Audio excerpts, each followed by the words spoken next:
Welcome to the podcast. My name is Jamie Knight, and I'm a realtor with Real Broker here in Cajun Country, Lafayette, Louisiana. The goal of this podcast is to provide massive value by bringing insider access to our area's top agents and find out how they've been able to achieve massive success in their business. My hope is that you take away a few things from their experiences to grow your own business. My guest today is a good friend and a veteran in the business, Brandy McKnight. Brandy has been in the business for 17 years, and she crushes it in her small town of Breaux Bridge, Louisiana. Welcome to the podcast, Brandy.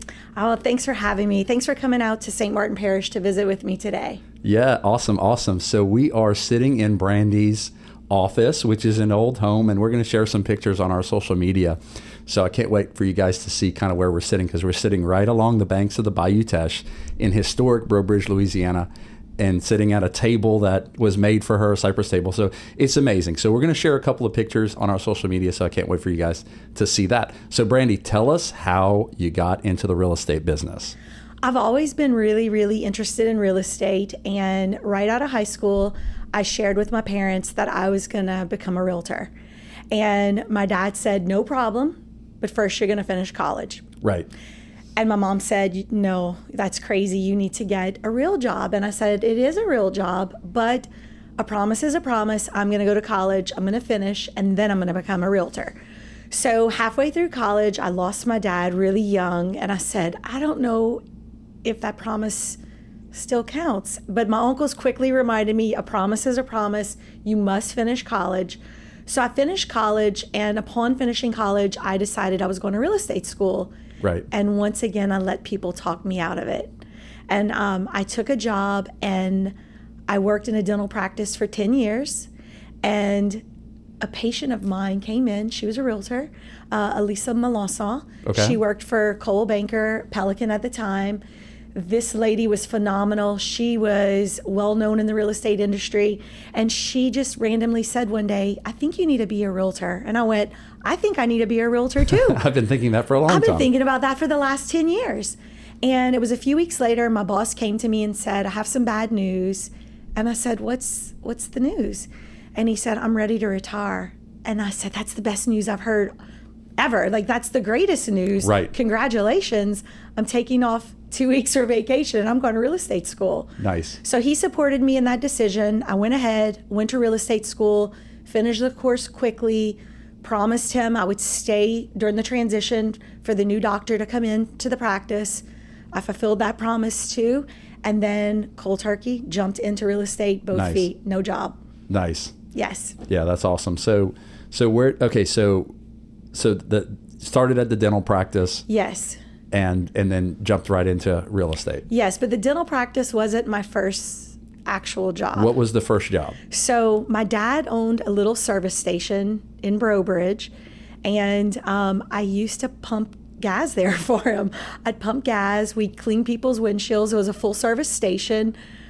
Geez, I was probably working for $0.25 an hour, and Nice. I would use the change I would get and buy bubble gum out of his bubble gum machine in the lobby. Right. So I really didn't make a whole lot, but I'd learned a lot watching my dad interact with his patrons. Like, I learned Right. so much in that gas station. It was crazy. Right. You learned a lot about service. I learned a lot about service. I learned a lot about community.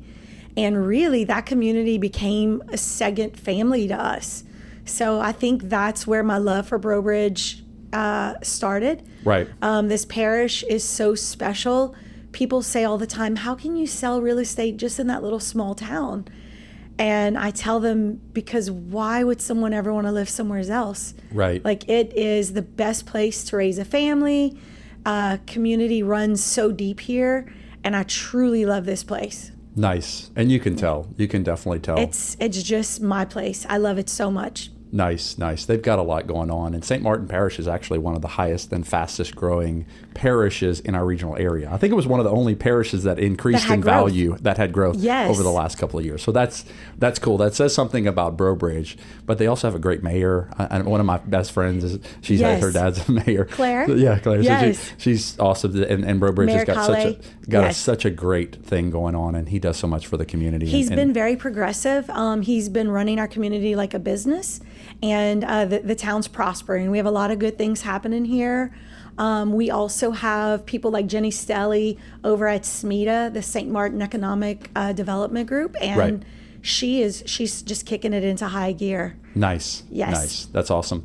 So obviously you love where you come from and you love where you are. You had a very, very difficult struggle recently, right? I did. So share Yes. with us a little bit about that struggle, because some agents know about it, but others don't. Yeah. So some people call it a struggle. I call it a blessing. I was working with a client, and we were trying to sell her house, and it was a very unique house in Breaux Bridge, and I knew immediately after we sold her house, I needed to find her another place to live. Right. And so we put her house under contract, and she comes to me and says, I found a house. And I said, okay, where is it? She said, it's your house. I want your house. Right. And I said, I'm not ready to sell my house. Like, no. Right. She said, I'm going to buy your house. And she was adamant that she was going to buy my house. And she gave me a list of reasons why it was the perfect house for her. And what she didn't know is I met with her husband before he passed away. And he really wanted to make a move, but it would have been very difficult for him to move at that time. Right. And he said, promise me, and I'm going to fulfill anyone's promise. Right. He said, promise me if I go before my wife, you're going to put her in a safe place. Right. So I reflected on that conversation, and I knew my house was probably the best place for her. Right. I sold the house to her. She moved on in.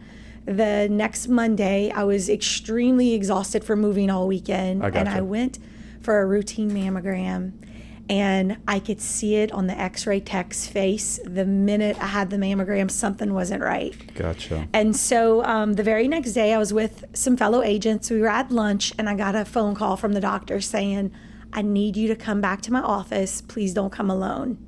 Oh, damn. And I knew. I wasn't surprised. I just was not surprised. So I, of course, went to his office alone. I didn't want to disturb my family. We were Gotcha. playing, my son was playing high school football, and we were playing our rival school, Cecilia High School. Right. And my kid was playing, so I wasn't going to disturb my family. I get to the football game, and my mom had invited our entire family.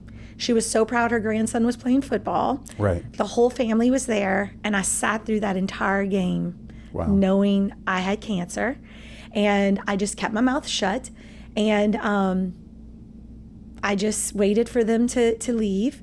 I got in my car to pick up my son at the high school. They had to ride the bus back, and I called my mom on the way there, and I told her the news, and she was really quiet for a bit, and then she said, I think they're wrong. And I said, no, they're not wrong. Right. And I'm going to tell Anthony. And she said, he's too young. Please don't tell him. I said, I'm going to tell him. Right. Because I knew my dad was sick when my dad was sick, but I didn't know the depth of it Right. till it was too late. And I promised I was not going to do that to my son. So I immediately told my child. And the rest is kind of history. I immediately had surgery to remove the cancer. We sent that away for testing. It was fast-spreading, aggressive cancer. So I went right back into surgery, had a Metaport put in Right. during COVID alone, and started chemotherapy the next day.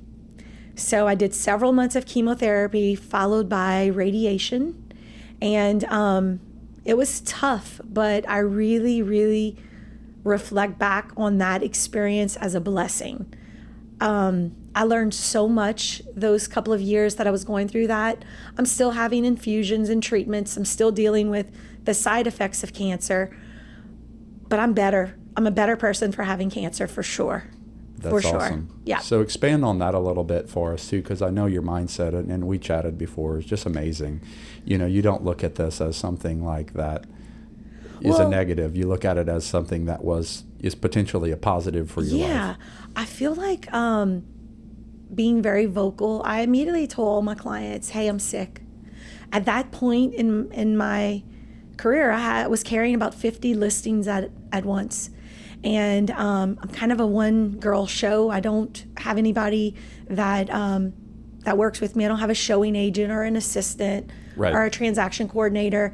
And I just kept telling myself, this could go two ways. It could go the way you want it to go, or it could go the way that you don't want it to go, and you need to decide that.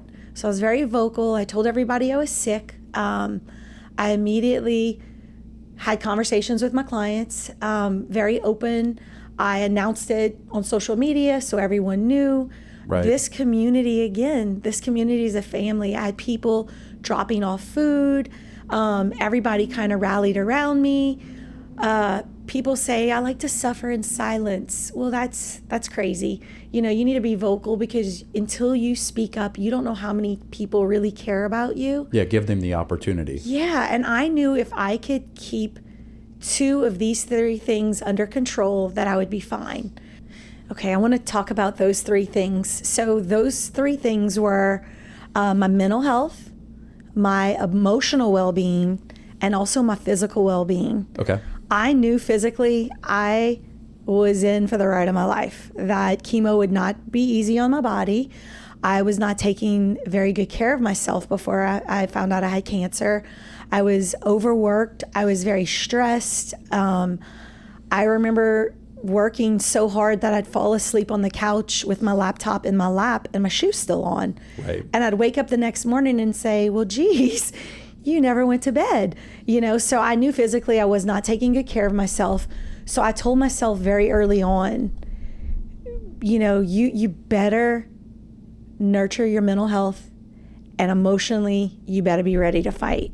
Yeah. And I was. And look, some days the physical wasn't so bad and the emotions were running high. But mentally, my mental state never for 1 second failed me. I was determined to hurry up and be done with chemotherapy and move on. And I was also determined to work right through it, to the point that I would not just be surviving, that I would be thriving. Right. So I set a very unrealistic goal for myself that year. I said I wanted to do 100 transactions. I wanted to change 100 people's lives while I was sick. Wow. And I was determined, and I just decided no matter what, I would put one of the three in my pocket until that one was okay, and I would roll with two of them. And I remember doing inspections laying on the ground. I remember having to have people drive me because I couldn't see anything. Right. My eyesight was failing. After my first round of chemo, I came home and I was sitting on the couch, and a fellow agent called me and said, "You're not going to believe this. My e-key isn't working. Any chance you're in Brobridge?" And I said, "I am. I'm in Brobridge." He said, "Do you mind coming and unlock this house for me and my client?" And I said, "I don't mind at all." So when I got there, he said, "What's all that on your chest?" And I said, "I just left chemo." He said, "Are you crazy?" I said, "A little bit, yeah." Yes. But I'm fine. I'm fine. Let's get your client in this house. And the funny thing is, the house did not work for his client. But a few weeks later, I had a client call me about that house. And I said, "It's so cute. I know what it looks like. I've been to that house before." And I ended up selling that house to a client of mine. Wow. So I always think about that little house and that first day of chemo. I knew that first day, as long as I kept my head straight, it was going to be a long road of hope, but I was going to get through it. Nice. Yeah. I love that. Yes. I love your mindset through it, because you could have looked at that as a poor me, and Never. I'm so, yeah. But you never took that mindset, and you were able to. So how did you do on your goal? So I made it. Nice. I sold 100 properties that year. I ended up accomplishing that at the very end of the year. Nice. I had people rooting me on. Every once in a while, people would say, "What number are you on?" And I'd say, "I'm on 89, or I'm on number 90. 10 Nice. more to go. Help me. Who do Right. you know wants to buy or sell real estate? I Right. need help." Right. And people would send me messages. "I don't know how you're feeling today, but I was at the grocery store and I overheard someone say that they were looking for a house. I got their number for you." Nice. And I'd say, "Send it over. I'm going to call them." Right. And people were very patient with me. Clients would call and say, "How are you today?" And I'd say, I'm not good today, Right. but I'm going to be fine. I'm going to be fine. Right. One more day of sickness means one day closer to being healthy. So I'm just counting down the days.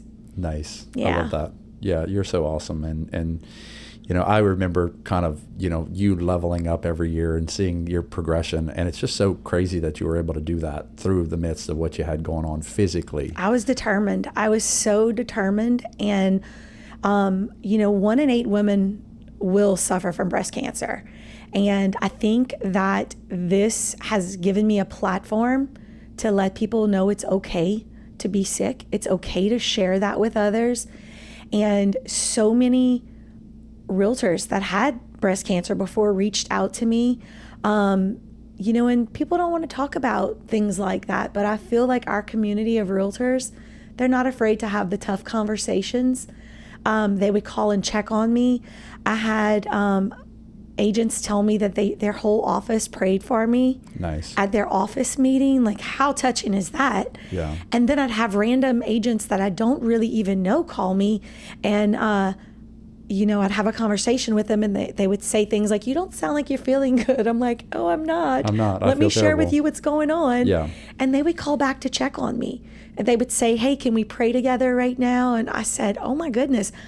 And some of these agents, I have yet to meet them face to face. Wow. Yeah, but they were rooting me along too. Yeah. So even too, if you're listening to this podcast and you have a struggle that you're going through similarly, and you want somebody to give you a little encouragement, reach out. We're going to put Brandy's contact information Yes, in the podcast. So we want to be a tool to agents, and we want to be of service to them. And if you can be of any encouragement to agents, I know you would be open to that. Absolutely. I have a lot of clients that'll call and say, "I know it's kind of personal, but I'm going through the same thing right now. Can we talk about it?" Right. And I tell them, I'm an open book. What do you need to know? Right. What do you need to know? Because I went into having cancer very blindly, and it was very lonely.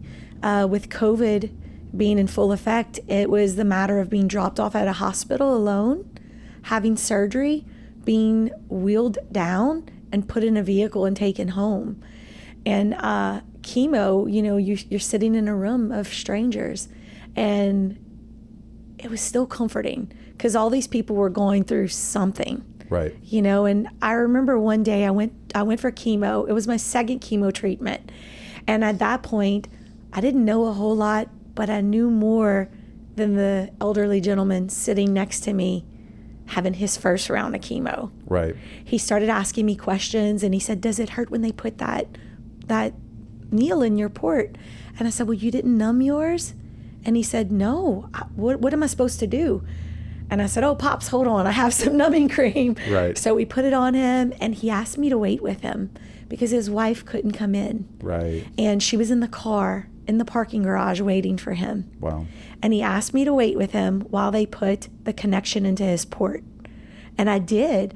And apparently we were on the same chemo schedule because when I came back 4 weeks later, he was sitting right next to me having his next treatment too. Yeah, that's awesome. Yeah. So God opened up so many doors for you, and even put that person in your life to be there as a support for you for what you got going on. And look, the people at the Cancer Center of Acadiana, those are some amazing human beings. I never felt alone there, ever. Nice. Yeah. Yeah, that's amazing. So obviously there's no great way to transition from what you had going on to maybe trying to encourage some agents. So, part of the podcast also is sharing of what we know as realtors and the success that we have and things that we're doing that can help other realtors. So, share some of the things that you do with realtors to kind of stay front of mind with your clients, and share maybe some of those things you did that year that allowed you to stay in front of people. Well, I was really adamant about giving weekly updates. I would get on Facebook and I would just, tell people where I was in my journey. I would assure them that I was still working and that I could still get the job done. And my clients really, they would even call and say, "I need to see a house. It's kind of late. You're probably not feeling great." And I'm like, pick me up. I'm in my PJs. And I still get a giggle. My clients would show up in their slippers saying, "We didn't want you to feel alone." And we just kind of toughed our way through it. This small town, we drink a lot of coffee. Right. So there were a lot of cups of coffee shared across tables. I do a lot of work with people who have lost family members, succession properties where there's a lot of siblings involved. Right. I have some clients that, of course, do not use email. They don't have email. They don't have computers. It's still a small town. My office giggles that a lot of my listing agreements and contracts are still handwritten on the hood of a car. Right. So that's kind of unique. I'm very old school in that respect. Some people just want to text all day long, and that's not who I am. Right. I'll pop in on somebody just like that. If I see you in your yard pulling weeds, I'm going to roll up on you and have a conversation with you. Right. So tell us about that too, because that was one thing that you do well too. Is you do what do you call it? Pop buys, not Popeyes, right? I call it pop buys. Although Popeyes is delicious, great biscuits, but I call it pop buys, where I just pop in on my clients. I'll bring them silly little gifts just to let them know I'm thinking about them. It's changed a little bit the last few years. Everybody has those Ring doorbell cameras now. Right. So I think that's really fun. They can actually see you do a silly dance or something crazy. I ring that doorbell and I leave them a little message and I say something funny and they get a kick out of that. For a while, I would do a Christmas ornament every year. The best is when people are putting up those Christmas trees the day after Thanksgiving, they were sending me pictures of their Christmas tree with my ornaments on the tree. Nice. And that meant a whole lot to me. Just silly things like when stamps go up. A lot of people don't have that extra 1 or 2 cent stamp to attach to their old stamps. Now they have forever stamps. Right. But back in the day, that wasn't the case. I remember just dropping off 1 cent stamps to people saying, hey, you might need this. Christmas time, I would just leave rolls of wrapping paper at people's doorsteps and, saying, hey, wrapping up another good year. Let me know if you have anybody that wants to buy or sell. I love that. Yeah, just silly little things. And it's not about the cost of it. It's just about the intention and the message and just your being there for them. I love it. I love the 1 cent stamp thing because it's like no one it's had something those. so simple. Yeah. And it's something that doesn't cost you a lot of money to do, but you're thinking about them in that sense. That's yeah, awesome. and they just said, you were thinking about us and we were thinking about you too. We haven't caught up in a while. Let's catch up. So hence more coffee. Yeah, I love that. And you're also doing something too, because when I came to your office, the whole table was covered with prizes. So tell us about the prize table. Yes, I have a prize table in my office. Every year for my real estate anniversary, I like to give back to the community. This community, of course, has supported me so greatly. When I ask people to share my listings, they've shared my listings. They've shared my contact with their friends and family. So on my anniversary date, I usually announce a contest. And one year the contest was just funny questions and people had to answer a funny question about me, like what's my favorite cookie? What's my favorite color? What's my dog's name? How old is my dog? What's my son's football number? Things like that. And the first person to respond with a correct answer would get a prize. Nice. Well, this year, to make it last a little longer, I have been purchasing little presents for months and I wrap them up and it's just funny little gifts just to say thank you. And I'll pop on every day, a few times a day, and ask people to share a listing. And then whoever shared that listing, I just draw a name and give a prize to them and they come on over. And again, I get to visit with my clients and people that maybe aren't my clients, but hopefully will be my clients in the near future. Right. Yeah, they stop in at the office, we visit, they pick a prize, and I still have a lot of prizes on that table left. Yeah. So y'all tune into my Facebook page. Yeah, and I love it because you're getting like crazy responses on just like an average home, right? Like yes. you showed me the likes and the shares on this one that you were doing. I was like, that is crazy. The amount of shares that you got on that. I was it's like, crazy, over 100 shares. And your people are getting exposure on their property, which is it's a win-win. Yeah, they're so excited too. about it. They just can't believe, you can pay for an ad on Facebook and spend a lot of money and only get a couple of shares. Right. And this is just a win-win for me too, because I love giving back. Nice. So talk to us a little bit about that too. You talk a lot about the community, but what does it look like for you to invest in your community? You talk about investing, but what does that look like for you? Yeah, so it's very important for me to help this community in any respect that I can. I am a lover of old homes. This office space here is over 100 years old. I remember riding my bike in front of this building as a child saying one day, I I really want to own that house. Nice. And when it came up for sale, this street here, Reese Street, is the gateway to our community. This is our main drag here in town, and it leads people to our beautiful bridge and all this community has to offer. And I really wanted to pick up a property on this street and revamp it. Most of my advertising dollars, you won't see me spending money on a whole lot of, I don't buy leads. So Right. You'll never see me spend money buying a lead. I don't normally spend money in magazines. Every once in a while, I'll throw an ad out there at my client's request, but I like to invest in this community. I'm on the board for Bayside, which is our parks, our public baseball, t-ball association. And so I always sponsor a team there, one in remembrance of my dad, because he was big. He was very monumental in getting that park up and running when he was a councilman in this area. So I always support a t-ball team. Nice. In my dad's name, Tanny's Tigers. And then I played softball. We had our first girls softball team in Breaux Bridge when I was 9 years old. So I played on the first girls softball team. So I always sponsor a softball team also. If there's not a softball team that year, I'll do two little league teams. Nice. So in schools, I will donate money to schools for just about anything, any sport. And another thing that I'm really passionate about is the Tesh Center for the Arts here in Breaux Bridge. We have a facility that is going through a massive remodel right now, and that building has host artists from our community, musicians, painters, just any type of artists. We showcase them in that building. It's located right there on Bridge in town, across the street from St. Bernard Elementary School. And also the last organization two more organizations I'm really passionate about is our Council on Aging. A lot of times our elderly in our communities, they get overlooked. And our Council on Aging provides Meals on Wheels. So I'm a big proponent to donating to the Council on Aging. Nice. And also Redbird Ministries.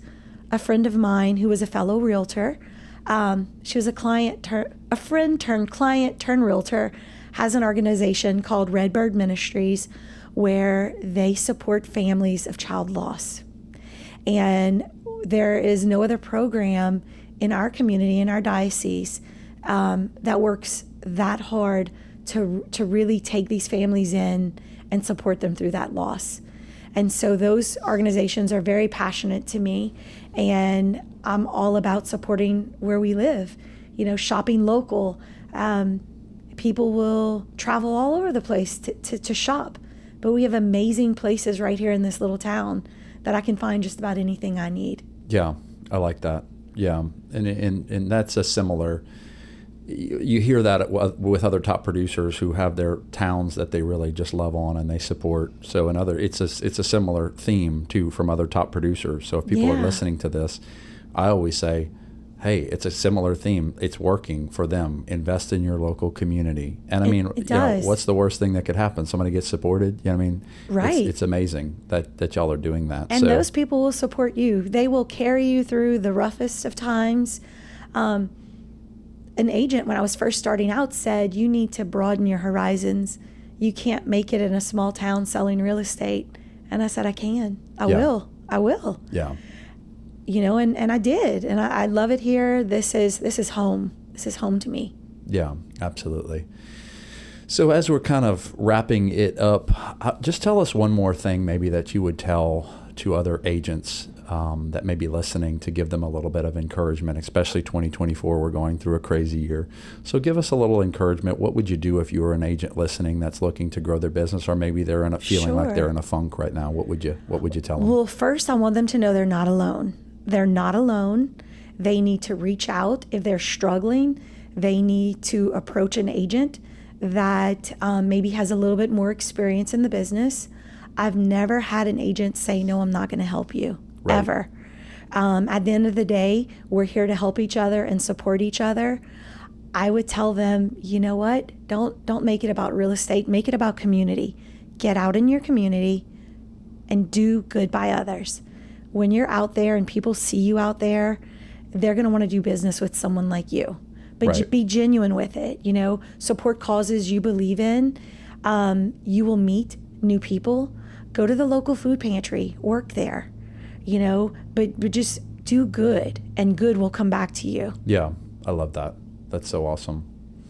Yeah, because I mean, definitely people need to really just focus on just doing the right thing and Doing the right thing. and being out in the community and doing everything that they can to support their clients and their Yes. community. So that's so awesome that you have that mindset. Times are tough, but so are we. I mean, I love as a realtor, we have weathered many storms. This market has never been a straight line. There's a lot of peaks and valleys, and just be there for it. Embrace whether you're at the top of your game or the bottom of your game. You know, what goes down can be brought back up with a little work. Yep, absolutely. Well, thank you so much for being open and honest and sharing your story with people. I think it's going to be so connecting to other people who have that similar struggle. But everything you've shared about the way you've leveled up your business, the way that you connect with your clients, the way that you support your community, all those things are going to help level up other realtors who are listening. So I appreciate you being vulnerable to share your story and just such a vocal person in the community and everything else. So we love you. And I know I can say this for every realtor that I've ever said your name to. We all love you and we all support you. And I love you guys. We're cheering for you here locally. So thank you so much for sharing your story. Thank you so much. I appreciate you coming visit with me today. Yeah. So I'm so excited for you guys to hear it. So if we can ever do anything for you, I can say that for myself. If I can ever do anything for you, please do not hesitate to reach out. I know Brandy would say the same thing. I would love for people to reach out. If you need anything, any questions, call, stop in, visit. I always have coffee. Awesome. Coffee's always on. It's always on. Beautiful. I love it. So sounds great. I appreciate you guys listening into the podcast, and I hope that you have an amazing day.